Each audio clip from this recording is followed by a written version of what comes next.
ఎన్నికల్లో ప్రచారంలో భాగంగా సదాశివపేట మండలం రేండ్లపల్లి గ్రామంలో మన కోఆర్డినేటర్ కాసాల బుచ్చిరెడ్డి గారు, మండల పార్టీ అధ్యక్షులు పెద్దగుల ఆంజనేయులు గారు, ఎంపీపీ అధ్యక్షురాలు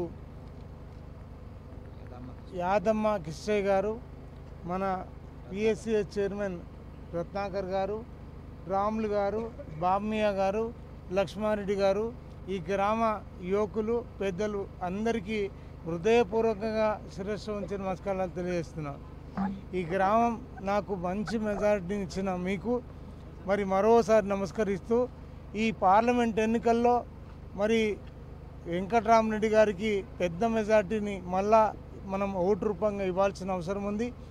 మరి మనం ప్రభుత్వంలో లేము, కళ్ళబొల్లి మాటలు, ఆచరణకు సాధ్యంగానే మాటలన్నీ కూడా చెప్పి ప్రజలను మోసం చేసి కాంగ్రెస్ అధికారం వచ్చింది. కాంగ్రెస్ వచ్చింది, కరెంటు పోయింది. కాంగ్రెస్ వచ్చింది, కష్టాలు మొదలైనవి. కాంగ్రెస్ వచ్చింది, మనకు వచ్చే సంక్షేమ ఫలాలు ఏవి రాకుండా పోయినాయి. మరి ఈరోజు మనం ఆలోచన చేయాలి.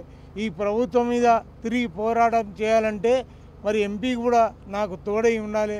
కాబట్టి మీరు ఎంపీ ఓటు బీఆర్ఎస్ కారు గుర్తు మీద ఓటు వేయాల్సిందిగా మేము మనందరినీ ప్రార్థిస్తూ, మీరందరూ కూడా ఒకసారి ఆలోచన చేయాలి. మనది సెక్యులర్ పార్టీ. మనం ఈరోజు గంగా జమున తహజీబ్ ఆ సంస్కృతి సాంప్రదాయాలను కాపాడిన పార్టీ బీఆర్ఎస్. దేశంలో ఎక్కడా లేని విధంగా మన మౌజాంలకి ఇమాములకి గౌరవవేతనం ఇచ్చి ఆదుకున్నది. మరి వీళ్ళు 12,000 ఇస్తామని చెప్పి 5,000 ఇస్తలేరు ఈరోజు. కాబట్టి ఈ ప్రభుత్వానికి బుద్ధి చెప్పాల్సిన అవసరం ఉంది. కాబట్టి మీరు ఆలోచన చేసి మరి ఈరోజు అందరూ కూడా కారు గుర్తుకు వేయాలని చెప్పి మీకు నమస్కరిస్తూ సెలవు తీసుకున్నా. జై తెలంగాణ.